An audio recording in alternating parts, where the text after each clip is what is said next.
दोस्तों जय हिंद।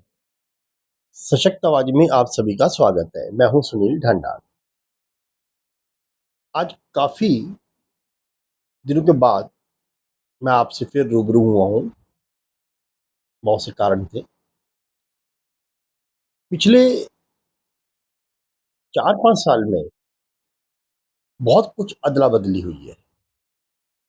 रूस यूक्रेन के बीच में युद्ध रहा और अब रिसेंटली ईरान और इजराइल इनके बीच में युद्ध छिड़ा हुआ है। देखिए, मैं अभी कुछ नहीं बोला। मैं सब वॉच करता रहा हूं कि कब कहाँ क्या हो रहा है। लेकिन मैंने एक दो चीजें बहुत इंपॉर्टेंट जो नोट की है कि आदमी की फितरत है कि वो हर वक्त अपने आप को चेंज करता रहता है।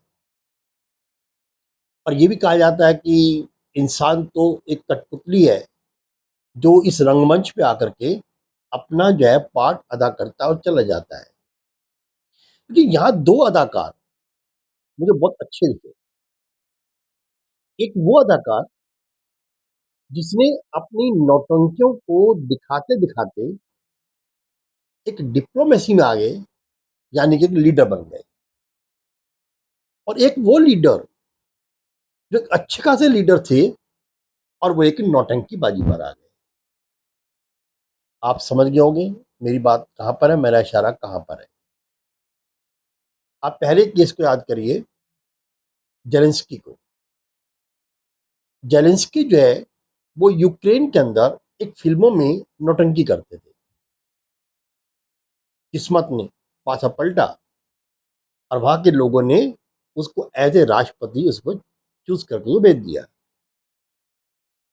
अब उस राष्ट्रपति ने अपने पूरे देश का सत्यानाश कर दिया। इतनी खूबसूरत कंट्री जिसका उन्होंने बेड़ा गर्क कर दिया। तब क्या कि मुझे नाटो में जाना। अब वही नाटो देखिए, जब नाटो अमेरिका के साथ थे, वो एक गठबंधन, एक मजबूत गठबंधन था। आज वही बिखर गया। लेकिन उसकी एक जिद ने कि मुझे नाटो ही ज्वाइन करना है, उसने रशिया को अपने अगेंस्ट खड़ा कर लिया और दोनों में एक जंग छिड़ गई। तो वो एक पहला नौटंकीबाज जो नौटंकी करते करते एक अच्छे लीडर को बन गया। और लीडर भी देखिए पूरे वर्ल्ड में वो फेमस हो गया बहुत ही कम टाइम के अंदर।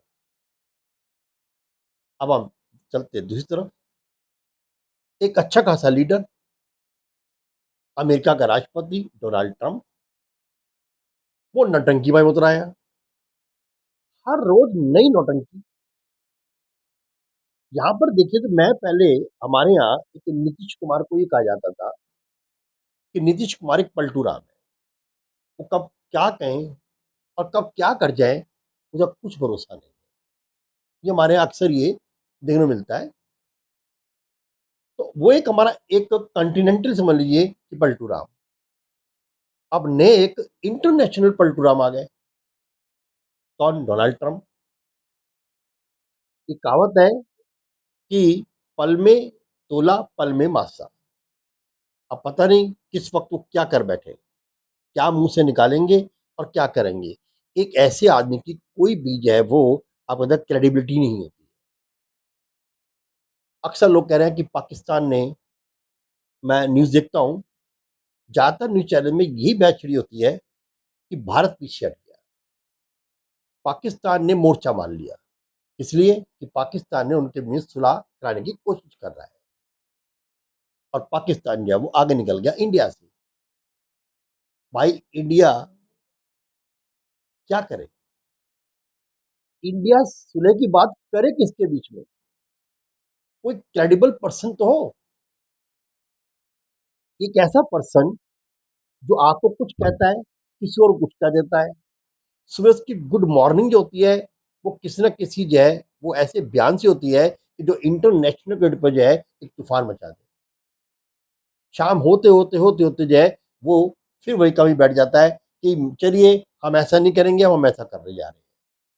यानी जिस पर्सन की जुबान टिकी नहीं है, जिसके बात पर आप भरोसा ही नहीं कर सकते हो, तो ऐसे एक बिना भरोसे वाले पर्सन के बीच में आप मीडिएटर बन भी कैसे सकते हैं?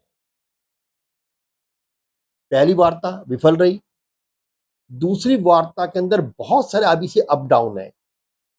जो बातें पहले जो है आपके ईरान ने अमेरिका के आगे रखी, तो पहले पॉइंट पर आकर के पाकिस्तान ने भी कह दिया कि सारी शर्तें मान ली गई, 10 की 10 शर्तें मान ली गई। हुआ क्या? धीरे-धीरे टाइम फेस। ये एक्चुअल क्या था? ये एक्चुअल में था उसको टोहना, ईरान को देखना, ईरान कितने पानी में है और ईरान ये भी चाहता था कि अमेरिका कितने पानी में। अभी तो उससे उनका लेवल पहचान रहे हैं। लेकिन जहाँ तक मेरा अनुभव ये कहता है कि अमेरिका कभी भी जो है इस समझौते पर राज़ी नहीं होगा। जो समझौता, जो शर्तें ईरान ने रखी है। तो अमेरिका अपने आप को एक सुपर पावर मानता है और सुपर पावर की स्थिति को बनाए रखने के लिए ये उसके लिए ज़रूरी हो जाएगा कि वो ईरान की शर्तों पर राज़ी कभी नहीं होगा। भले वो उनको रिलीफ कुछ भी दे सकता है, लेकिन उसकी शर्त पे राज़ी नहीं होगा ताकि ये डंडा पिट सके कि मैंने ईरान की शर्तें नहीं मानी। जितनी फ़ज़ीहत अभी तक अमेरिकी राष्ट्रपति के अंदर डोनाल्ड ट्रंप की हुई है, वो किसी राष्ट्रपति की नहीं हुई।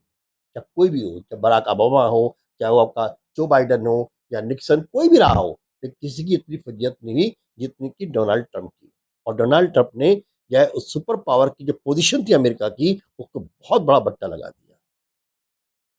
अब पैसा कमाने का अलग चीज़ है, लेकिन अपनी साख को बचाने का अलग चीज़ है। अपनी साख को मेंटेन करने के लिए इसको अब दशकों लग जाएँगे।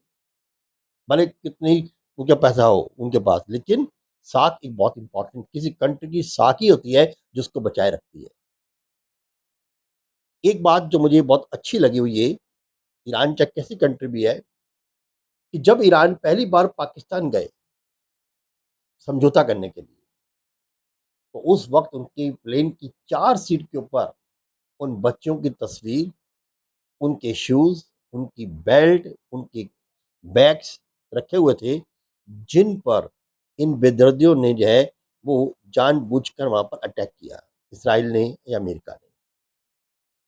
आज जब आप आज के टाइम के अंदर जब कोई निशाना, एक बात बताइए, इनको कैसे पता चला कि अली ख़ुमैनी यहाँ पर प्रेज़ेंट है?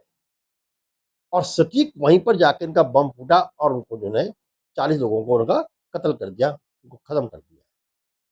तो क्या उनके उनके उस मिसाइल को ये पता नहीं था कि जहाँ पर जब ये मिसाइल गिरेगी, वो कौन-सी होगी? वो बच्चों का स्कूल भी हो सकता है, वो कोई हॉस्पिटल हो सकता है।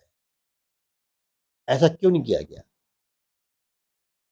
और मुझे बहुत अच्छा लगा के लिए, मैं इस बात के लिए सैल्यूट करता हूँ ईरानियों को कि उन्होंने ना ख़ामेनी की तस्वीर लगाई, ना किसी लीडर की लगाई, उन्होंने उन बच्चों की जो है तस्वीर और उन बच्चों की जो है जो बैग और जो उनके शूज़, बेल्ट, इनको रखा ताकि हमें याद रहे कि हम जो समझौता करने जा रहे हैं, वो इन बच्चों की कत्ल कत्ल जो जिन्होंने किया है, उन लोगों से करने जा रहे हैं।